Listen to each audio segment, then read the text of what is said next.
Today we're in the green pastures of Vancouver, aka Van City, Lotus Land, City of Glass, and Hollywood North. And sadly, this is where some Hollywood celebrities have come north for the last time. In chronological order, we're celebrating and remembering 7 famous people who died tragically here in Vancouver. Texas Guinan was a popular movie and vaudeville entertainer known for her catchphrase, "Hello, suckers." During Prohibition, she managed New York speakeasies with scantily clad chorus girls. She was queen of the nightclubs. After several arrests, she had a sexy touring show called Too Hot for Paris that brought her to Vancouver in 1933. When she arrived, Texas asked a reporter if there had been a break in the rain since her last visit in 1912. She was a big hit at Vancouver's Beacon Theatre on Hastings Street. Big hit. But after 4 shows, she came here to the old General Hospital, suffering from ulcerative colitis. On November 4, 1933, as she was being prepared for surgery, Father Louis Forget was summoned to her bedside, where he gave her a full blessing. Texas Guinan passed away the next day here, following surgery. She was 49 years old. Father Forget came from St. Patrick's Catholic Church, and the Guinan family was so grateful for Father Forget's compassionate deathbed ministrations that they donated a tabernacle to the church. And according to my research, that tabernacle is still inside the church here on Main Street. The impressive structure includes the Forget Tower, named after the fella who let talented Texas into heaven. Mary Louise Texas Guinan is interred at Cavalry Cemetery in New York. Born Noah Brusso, Tommy Burns was nicknamed the Little Giant. At 5 feet 7 inches tall, Canadian Tommy is the shortest boxer to be heavyweight champ of the world. He was unbeaten in 13 title defenses starting in 1906. Tommy is remembered for being the first white heavyweight champ willing to compete against a black fighter. A member of the International Boxing Hall of Fame, Tommy was visiting Vancouver on May 10, 1955, when he suffered a fatal heart attack.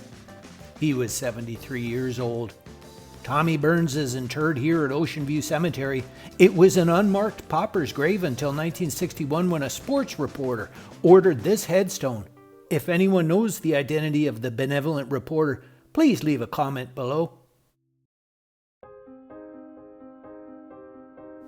Hollywood superstar Errol Flynn had an incredible life, with a notorious reputation for promiscuity, drug use, and booze.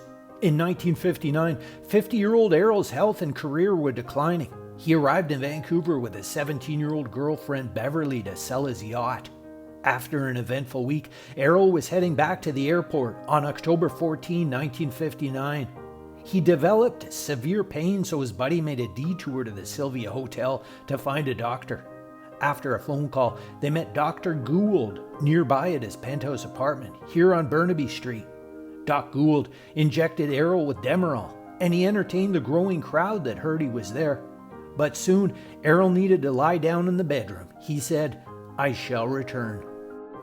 From the back of the building, we can just see a little bit of the penthouse up there. And that's where Beverly later found Errol dead on the bedroom floor.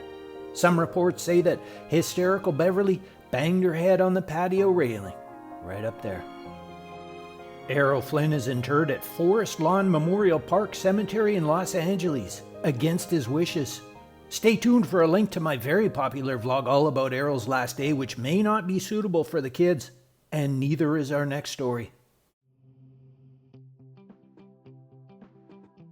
Many Playboy magazine models have come from Vancouver. Dorothy Stratton, Kimberly Conrad, and Pamela Anderson, just to name a few. Born Wilhelmina Rietveld, Vancouver's Willy Ray was Playboy's Pet of the Month for its February 1971 issue. Publisher Hugh Hefner admired her so much that her image was chosen to be on the stock certificates for Playboy Enterprises' initial public offering. After her Playboy success, Willy worked as a model in Japan, but she was not happy there and suffered from allergies, so she returned home to Vancouver. Willy lived in this Kitsilano house, and I believe these pictures with her dog were taken right here. On August 19, 1973, her father found Willy lifeless in the bathroom. She was 23 years old. The coroner determined it was suicide and reporters sensationalized the story. They wrote of a playboy curse and even claimed that Sweet Willie was a devil worshiper. Willie's boyfriend, though, said that her sleeping pill overdose was just an accident. Born in England, John Baldry was a legendary figure in the early British blues scene of the 1960s. He influenced Rod Stewart, the Beatles, and the Rolling Stones. Eric Clapton picked up a guitar for the first time after watching John, and a young singer named Reginald Dwight changed his name to Elton John after John Baldry. Nicknamed Long John since he was 6 feet 7 inches tall, he loved Vancouver and moved here in the 1980s. I was lucky enough to see Long John perform here at the Commodore in 1985. Here he is in one of my favorites, Don't Try to Lay No Boogie Woogie on the King of Rock and Roll.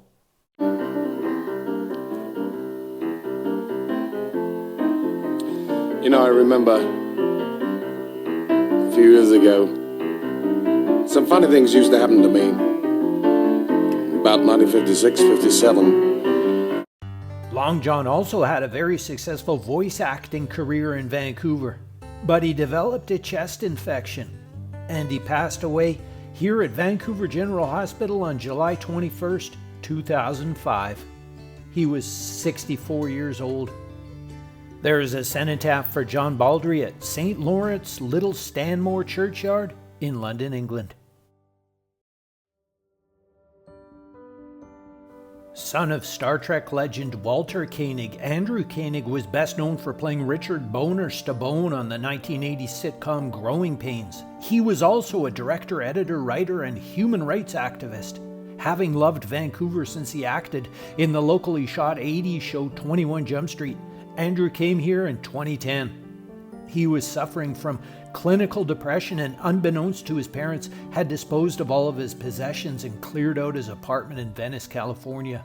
After he missed his February 16th flight back to LA, his celebrity buddies, including Sarah Silverman and Alyssa Milano, initiated a desperate search. His family flew to Vancouver to look for him. They knew he loved walking around Stanley Park, and he was last seen at a nearby bakery. So they conducted a thorough search of the woods in the park. On February 25th, 2010, they found his body hanging from a tree. Their fears were realized. It was suicide. Andrew Koenig was 41 years old. Andrew Koenig is interred at Hollywood Forever Cemetery, where I took this picture a few years ago. His memorial plaque says, "Forever loved." Cory Monteith was a gifted Canadian musician and actor, best remembered for his lead role as Finn Hudson on the television show Glee. He was very popular with fans of the successful show. Cory was in a relationship with his co-star Leah Michelle, and he said, "I want to get married and have children and live happily ever after. That's important to me." Cory had a difficult childhood, attending 16 different schools and developing a drug and alcohol dependency. His family and friends staged an intervention when he was 19, and he attended rehab programs. He later said he was lucky to be alive. On July 13, 2013, Cory was staying on the 21st floor here at the beautiful Fairmont Pacific Rim Hotel. When he failed to check out, hotel staff entered his suite at noon and found his body. He had died from a lethal combination of heroin and alcohol. He was 31 years old. Thousands of mourners came here to leave flowers and remember Cory in the following days. Cory Monteith was cremated and his ashes scattered. His Glee co-star Jane Lynch gave him an extended tribute at that year's Emmy Awards. I hope you enjoyed this little taste of old Vancouver as she once was. Please like and subscribe. And I hope you leave a comment if you have a favorite memory of the dearly departed featured today. Until next time, be good to the other.